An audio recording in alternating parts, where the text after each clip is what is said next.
Good morning, everyone, and Shabbat Shalom. This week's Torah portion contains many famous sections.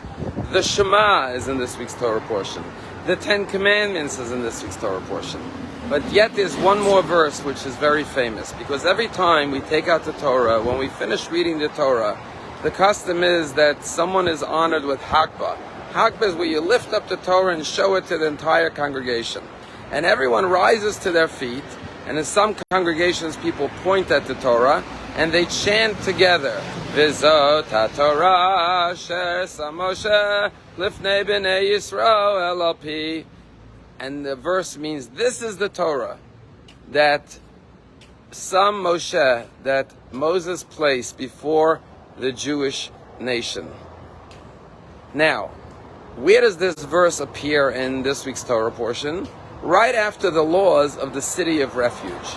You see, the Torah says that if, God forbid, someone killed someone accidentally, an accidental homicide, so the Torah says that that person should run away from the city to a city of refuge. There were designated cities of refuge that a person can go there, and the Kohanim were there, and the Levites, and they offered rehabilitation, they offered comfort, they offered support for this person who went through this traumatic incident of accidentally murdering an innocent person. And right after Moses designates these three cities of refuge, the verse says, this is the Torah that Moses placed before the Jewish people. And the connection is, what does it mean, this is the Torah? Now, when we lift the Torah up, we presume that the entire Torah was what we're referring to. But there are some commentaries that say, yes, it's the entire Torah, but specifically these laws of the cities of refuge. Because you may think that the Torah is obviously a path for goodness, righteousness, and to achieve perfection in life, morally, spiritually. But the Torah says no, it's not just about that. You see, unfortunately, we're all human beings, and we often make mistakes, we make poor choices.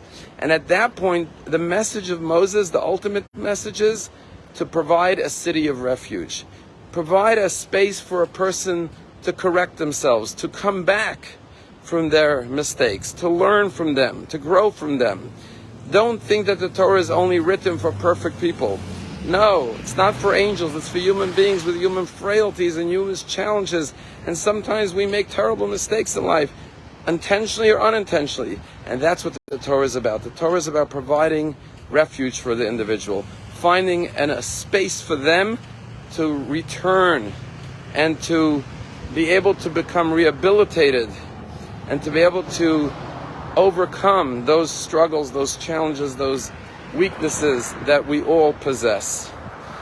There's a story I just heard about this yeshiva boy, 15 years old, and he got called to the Torah to have the honor of the Hagbah, lifting the Torah.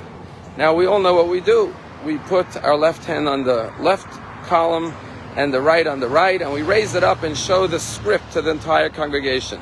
But this boy, on a weekday yeshiva morning minyan, did what is only done on Simchas Torah, which is we crisscross our hands on Simchas Torah, and instead of showing the script to the congregation facing the lifter, we invert the Torah, flipping our hands inside out and showing the face of the scroll to the congregation with the back of the parchment to the lifter. And this boy lifted it in the Simchas Torah method, which is reserved only for that special joyous day. And this created a commotion in the synagogue, in the yeshiva. It seemed like he was making a joke, pretending like it's Simchas Torah, raising the Torah in the turnaround manner. And there was a whole commotion in the synagogue. And the rabbi of the yeshiva was quite upset with him. And after the service, he called him in. He said, what was that? You're only supposed to do that on Simchas Torah. Why did you do that and create such a commotion in the synagogue? Everyone was laughing and talking about it. You disturbed the service. And this young man said, Rabbi, I tell you why I did it. You see, the boy who got the third honor right before I lifted the Torah was a stutterer. And when he went up, he was stuttering throughout the blessing, having a very hard time pronouncing the words. And I noticed that a lot of the boys in the yeshiva were looking at him and talking about him and whispering. And so I wanted to divert their attention from him. And so I decided to do something very unusual that will get everyone to talk and laugh about me rather than about him. The rabbi said this boy taught him such a lesson. Sometimes you assume someone did the wrong thing, but they actually did it for the most noble reasons. What this boy taught him is always try to cover for people, to protect them. Cover-ups are a bad thing when people are trying to defraud or to cheat or to lie. But sometimes people make innocent mistakes, and instead of laughing or pointing out their mistakes, be a city of refuge for them. Find a place for them to find comfort and solace and protection.